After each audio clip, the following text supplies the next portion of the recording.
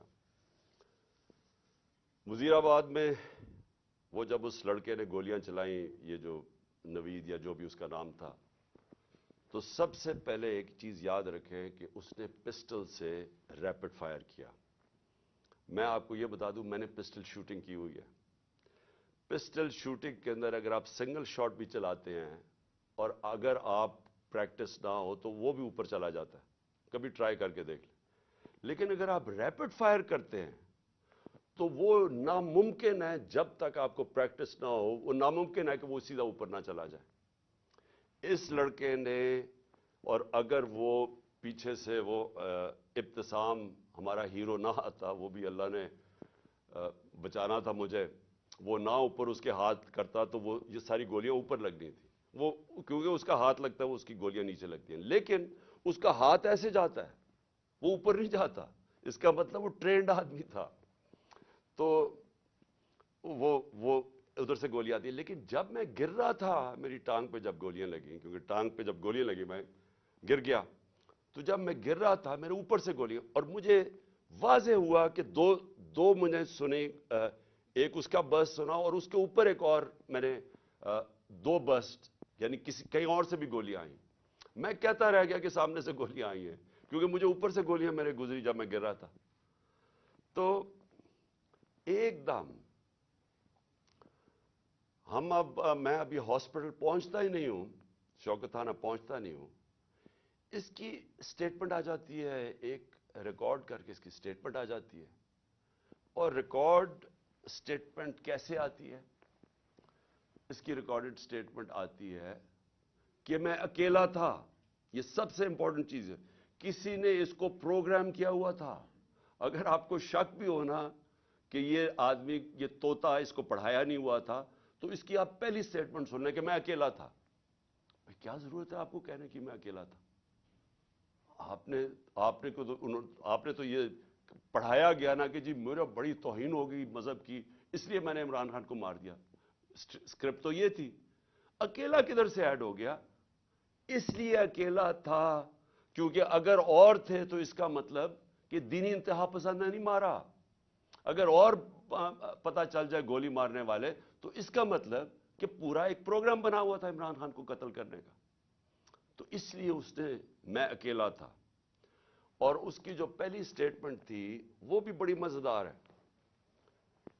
کون سے پولیس، ابھی گولیاں لگی ہیں مجھے، ابھی میں ہاسپٹل بھی نہیں پہنچا، تو کون سا پولیس ایک سٹیٹمنٹ اس کی ریکارڈ کر کے تو جا کے سلیکٹڈ لوگوں کو دیتی ہے، وہ جو کہ مخالف ہے تحریک انصاف کے، ان رپورٹرز کو دیتے ہیں جو ہمارے خلاف ہے. اب یہ ذرا سنیں، اس کی سٹیٹمنٹ آتی ہے اور سٹیٹمنٹ ریکارڈ کون کرتا ہے؟ ڈی پی او گجرات اپنے فون سے اس کی سٹیٹمنٹ ریکارڈ کراتا ہے، اور ڈی پی او گجرات اس کے فون سے کدھر جاتی ہے سٹیٹمنٹ؟ وہاں رکتی نہیں ہے سٹیٹمنٹ. یعنی چلیں اگر آپ اپنے لیے، آپ نے پولیس نے اپنے لیے سٹیٹمنٹ رکانی چلے وہ بھی مان لیں، لیکن نہیں، ابھی تفتیش بھی نہیں ہوئی، ایف آئی آر بھی نہیں کٹی، اور وہ سٹیٹمنٹ کس کو بھیجتا ہے؟ اب ذرا دیکھ لیں. وہ ریکارڈ کرواتا ہے 1 گھنٹے کے بعد سٹیٹمنٹ، لیکن 6:01 میں غریدہ فاروقی ٹویٹ کرتی ہے. وہ 6:02 وقار ستی جس نے پہلے ویڈیو ریلیز کی تھی وہ ٹویٹ کرتا ہے.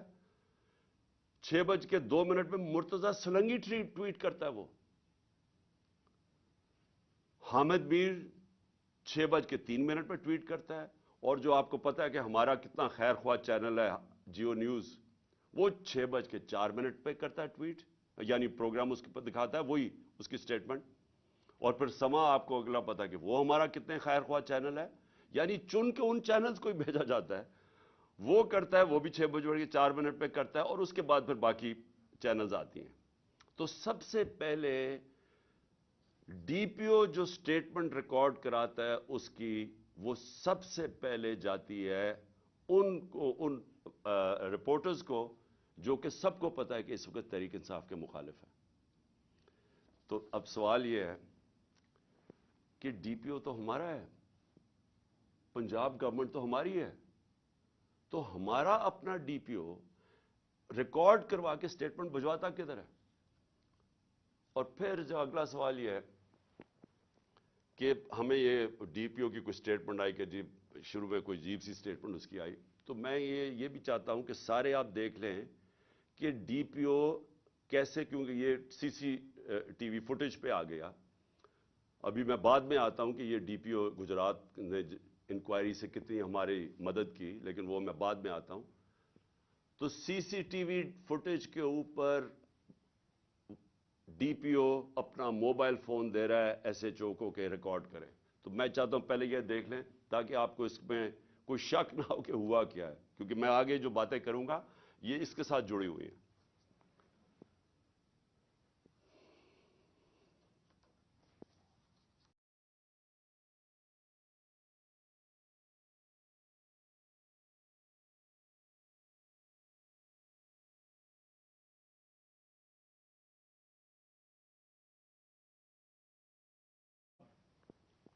اب ذرا آگے کہانی جاتی ہے. مجھے تو پہلے ہی پتا تھا کہ کون اس پہ پیچھے ہیں، کیونکہ میں نے تو آپ کو کہا کہ میں نے پبلک جلسوں کے اندر سٹیٹمنٹس دے دی تھی کہ یہ میرے اوپر پورا پلان ہو رہا ہے. تو ظاہر ہے جب مجھے پتا تھا پلان ہو رہا ہے، مجھے یہ بھی اندر سے پتا تھا کہ کون اس میں ملوث ہے. اب میں نے 3 نام، جب میں ہاسپٹل پہنچا میں نے 3 نام دے دیے کہ یہ 3 لوگ ہیں جو کہ اس میں ملوث ہیں. اب یہ یاد رکھیں کہ ایف آئی آر ہوتی کیا ہے. فرسٹ انفارمیشن رپورٹ کا مطلب ہوتا کیا ہے؟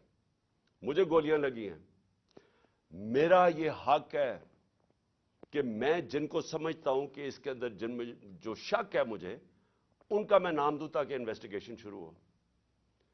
گورنمنٹ ہماری پنجاب میں، میں پارٹی کا ہیڈ جس کی گورنمنٹ پنجاب میں ہے، اور ہم وہ سٹیٹمنٹ نہیں ریکارڈ کروا سکتے. میرا پہلا سوال ہے کیوں؟ کون تھا جو کہ روک رہا تھا اس سٹیٹمنٹ کو؟ کون ڈر رہا تھا تفتیش سے؟ میں نے جب یہ نام لیے تو ان کے اوپر تفتیش ہونی چاہیے تھی، میرا رائٹ ہے.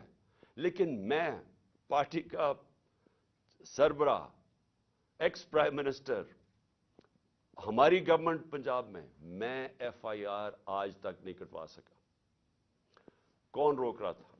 کون اتنی بڑی طاقت تھی جو کہ گورنمنٹ جو ہماری پنجاب میں ہے اس سے بھی زیادہ بڑی طاقت تھی کو روک سکتی تھی اس کو؟ یہ میرا سب سے بڑا پہلا سوال ہے کہ یہ روکا گیا. میں ایف آئی آر رجسٹر نہیں کروا سکا، اور آخر میں جو ایف آئی آر رجسٹر کروائی گئی اس میں وہی اسکرپٹ کے مطابق ایک شوٹر رکھا تھا. تو اب یہ جی آئی ٹی کی رپورٹ بڑی ریلیونٹ ہے جو کہ اب آگے ادھر سے نکلتی ہے. پہلے تو اس کے بعد کیا ہوتا ہے، ہم پوری کوشش کرنے کے بعد فیل ہو جاتے ہیں ایف آئی آر ریکارڈ کروانے کے لیے. اس کے بعد جے آئی ٹی بن جاتی ہے. اب جے آئی ٹی کی فائنڈنگز کیا آتی ہیں؟ اب تک جے آئی ٹی کی فائنڈنگز کیا ہیں؟ اور میں یہ آپ کو بتا دوں کہ جتنی مشکلوں سے جے آئی ٹی آپریٹ کر رہی ہے، کیونکہ وہ میں آپ کو بتاتا رہوں گا کہ کون اس کے اندر کوآپریٹ ہی نہیں کر رہا ہے. جب جے آئی ٹی نے ڈی پی او کو کہا کہ آپ کا ہمیں موبائل فون کی ضرورت ہے، ہمارے نیچے پنجاب گورنمنٹ کے نیچے ڈی پی او منع کر دیتا ہے. ڈی پی او واضح کہہ دیتا ہے کہ میں نہیں آپ سے کوآپریٹ کرتا، آتا بھی نہیں ہے. اب ہمارے ہوتے ہوئے ہمارا ڈی پی او گجرات، اس کو اب عدالت کے ذریعے بلایا جائے گا جے آئی ٹی کے اندر. پھر کیا ہوتا ہے؟ وہ جو شام کو جب ایک دفعہ ڈی پی او اس کی سٹیٹمنٹ ریکارڈ کر دیتا ہے، 8 گھنٹے کے لیے اس کو نوید کو سی ٹی ڈی اٹھا لیتی ہے۔ سی ٹی ڈی پھر ایک اور ویڈیو ریلیز کرتی ہے رات کے 12 بجے، اور سی ٹی ڈی کا کیا کام تھا اس ویڈیو کو ریلیز کرنا۔ پھر ایک اور چیز ہے کہ سی ٹی ڈی جب وہ ویڈیو ریلیز کرتی ہے، جو اس کی بیک گراؤنڈ ہے وہ چینج کر دیتی ہے بعد میں۔ پھر سی ٹی ڈی کے جو اس آدمی کو جو ملوث تھا، اس کو جب بلایا جاتا ہے جے آئی ٹی میں، وہ بھی منع کر دیتا ہے کہ میں نہیں آتا۔ پھر سے پنجاب گورنمنٹ کے نیچے ہے وہ منع کر دیتا ہے کہ میں نہیں کوآپریٹ کرتا۔ یعنی کیا وجہ ہے؟ اب میں سوال سب سے پوچھتا ہوں کہ کیا وجہ ہے کہ یہ ہمارے نیچے آفیسرز، پہلے تو وہ نہیں، ہم اپنی ایف آئی آر نہیں رجسٹر کروا سکتے، اور پھر وہ منع کر دیتے ہیں کہ جی ہم نہیں کوآپریٹ کرتے۔ کیوں نہیں کرتے؟ کون ان کو روک رہا تھا؟ ہمارے سے ظاہر ہے کوئی زیادہ طاقتور فورس تھی جو روک رہا ہے ان کو۔ اس کے بعد کیا ہوتا ہے؟ اس کے بعد جے آئی ٹی کی فائنڈنگز آتی ہیں۔ وہ عدالت میں جو اب فائنڈنگز رکھتے ہیں، اس میں کیا چیز سامنے آتی ہے؟ نمبر 1 کہ 3 شوٹر تھے، 2 نہیں تھے، 3 شوٹر تھے۔ ایک تو وہ نوید جس نے گولیاں ماری، دوسرا ایک اوپر سے جو گولیاں، جو میں کہہ رہا تھا اوپر سے آئیں گولیاں، وہ اب وہاں بھی ان کے جو گولیوں کے جو شیلز ہوتے ہیں وہ وہاں ملے اوپر، 8 غالباً اوپر ملے، 10 نیچے ملے، اور 2 اور نیچے ملے جو اور مختلف بندوق سے چلائے ہوئے تھے۔ جو گارڈز تھے ہمارے اوپر، ان کی فورینزک جب ٹیسٹ کرایا گیا، کسی کی بھی گولی نہیں چلی تھی، کیونکہ جو گارڈ سب سے قریب تھا اس کے تو 6 گولیاں اس کے اندر سے نکلی، تو وہاں تو کسی کے پاس بھی نہیں تھا۔ اور پھر یہ بھی چیز سامنے آ گئی کہ معظم جو تھا، جو معظم شہید ہوا، وہ آپ کوئی بھی، اگر آپ کو سوشل میڈیا پہ وہ ویڈیو مل سکتی ہے، اس کا سلو موشن دیکھ لیں۔ وہ معظم جب جاتا ہے اس کے پیچھے، تو جیسے ہی اس کے سامنے آتا ہے نوید کے، اس کو گولی لگتی ہے۔ وہ گولی نہ آگے سے لگتی ہے نہ کنٹینر سے لگتی ہے، وہ گولی کہیں دور سے آ کے لگتی ہے اس کے اس طرف، اور وہ نوید کے لیے وہ گولی تھی۔ معظم راستے میں آ گیا، کیونکہ یہ لیاقت علی خان والا ٹائپ انہوں نے انسیڈنٹ بتانا تھا، کیونکہ فوری طور پہ جو ایک آدمی کو مار کے کہیں جی بس ایک آدمی ہم نے مار دیا، تو وہ بچ گیا نوید، اور معظم شہید ہو گیا۔ اچھا، اب نہ وہ کوآپریٹ کر رہے ہیں، نہ ہمارے جو ہم چاہ رہے تھے کہ اس وقت ایکس پرائم منسٹر پہ ہوا ہے، ساری گورنمنٹ کوآپریٹ کرے گی۔ ہمیں تب ہی پتا چل گیا جب میں ایف آئی آر رجسٹر نہیں کروا سکا کہ کوئی کوآپریشن نہیں ملے گی۔ پھر ایک اور ہے جو اس کا موبائل فون ہے، C T D J I T نے اس کے موبائل فون کے اوپر فورینزک کرانے کے لیے اس ادارے کو دیا جو فیڈرل گورنمنٹ کے نیچے ہے، کہ بتائیں جناب کہ اس کو کالز کدھر سے آئی ہیں۔ اس ادارے نے منع کر دیا کہ نہیں، ہم نہیں دیتے۔ کیوں نہیں دیتے؟ کیا وجہ ہے اس کی؟ تو اس سے آپ خود، سر میں چاہتا ہوں کہ آپ خود ذرا سوچ لیں کہ یہ ہو کیا رہا ہے، کہ یہ ملک کے اندر بجائے آپ یہ سوچیں کہ ملک کے سربراہ کو قتل کرنے کی سازش ہے، یہ ساروں کو مدد کرنی چاہیے، وہ کوئی مدد نہیں کر رہا۔ وہ تو چھوڑے فیڈرل ادارے کو، اپنے جو نیچے پولیس کام کر رہی ہے وہ نہیں مدد کرنے کے لیے تیار۔ اب آگے چلیں، اب بات بڑی سمپل رہ گئی ہے۔ میرا یہ سوال یہ ہے کہ کون کون لوگ اس کے اندر ملوث ہو سکتے ہیں؟ مجھے پتا ہے کون ہے وہ، میں صرف اب سوال چھوڑنے لگا ہوں سب کے لیے، اپنی قوم کے لیے، کہ یہ جب یہ جو ہوا اس کے اندر، میں چاہتا ہوں کہ قوم خود سوچ لے کہ اگر یہ ملک کے ایکس پرائم منسٹر سے ہو سکتا ہے تو باقی قوم کے اندر لوگوں کی کیا حیثیت رہ گئی۔ یعنی جب ہم قانون کی حکمرانی کی بات کرتے ہیں تو اس کا مطلب یہ ہوتا ہے کمزور اور طاقتور ایک ہی قانون سب کے لیے۔ تو یہاں تو اب واضح ہو جانا چاہیے کہ اگر ایکس پرائم منسٹر اور سب سے بڑی پارٹی کے سربراہ اگر اس سے زیادہ طاقتور لوگ ہیں تو وہ بھی نہیں انصاف لے سکتا۔ جو زیادہ طاقتور ہے ان کا رول چلتا ہے، جنگل کا قانون ہے پاکستان میں۔ تو میرے آپ سوال ہیں میں سب سے پہلے پھر شروع کرتا ہوں. ویڈیو کس نے بنائی جس میں یہ بتایا چن چن کے چیزیں جمع کر کے بتایا گیا جی عمران خان نے توہین مذہب کر دی؟ وہ کون تھے؟ وہ کون سا ادارہ تھا؟ مجھے پتا ہے وہ کون سا ہے، لیکن میں آپ سب کے سامنے چھوڑ رہا ہوں، اور میں امید کرتا ہوں کہ جب یہ جے آئی ٹی ان لوگوں کو بلا کے سوال پوچھے گی تو ہم سب کو بتا سکیں گے وہ کون ہے.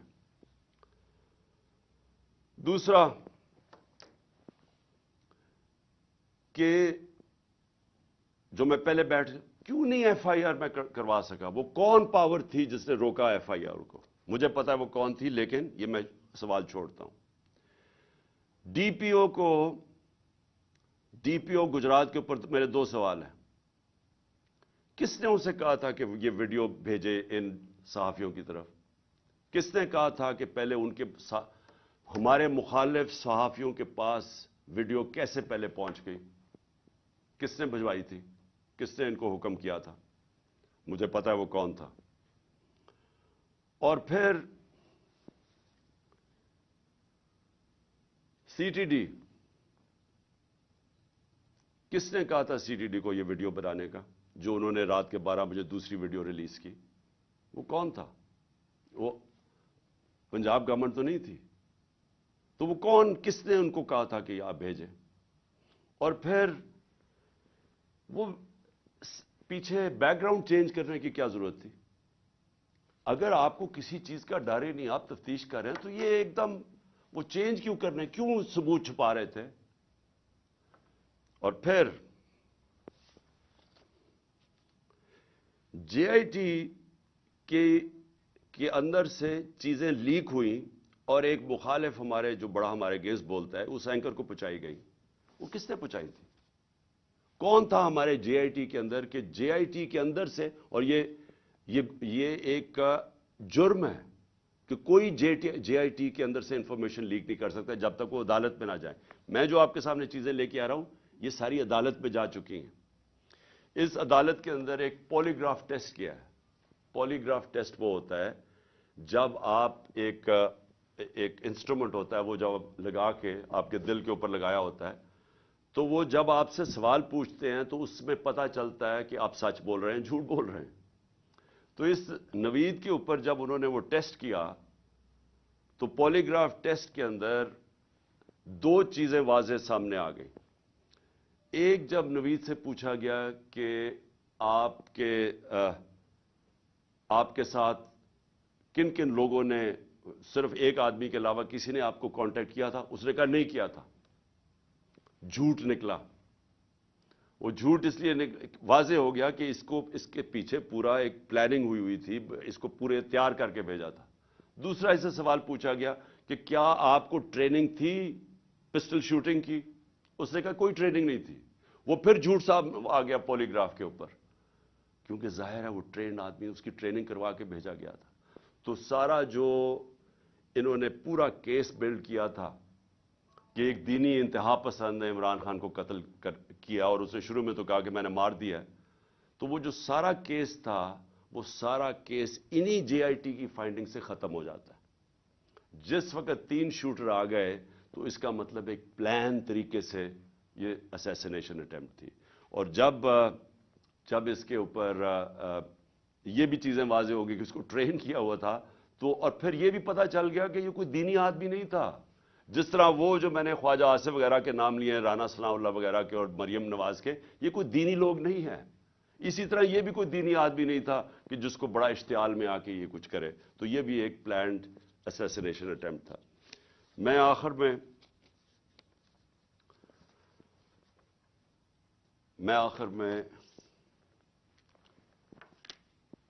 سوال پوچھنا چاہتا ہوں ان لوگوں کو جو اس ملک میں طاقت رکھتے ہیں. میں ان لوگوں سے آج سوال پوچھنا چاہتا ہوں جو مجھے پتہ ہے اس کے پیچھے تھے. مجھے یہ پتہ ہے کہ نون لیگ یہ اوپر سربراہ ان کے پیچھے تھے، مجھے اس کا واضح ہے. مجھے یہ پتہ ہے کہ رانا ثناء اللہ جس کے لیے قتل کرنا کوئی بڑی چیز نہیں، وہ پیچھے تھا. مجھے پتہ ہے کہ شہباز شریف جس نے ایکسٹرا جوڈیشل کلنگ میں اس کے اوپر رپورٹ ہے 97 سے 99 تک کہ اس نے کتنے لوگ پولیس مقابل میں قتل کروائے تھے.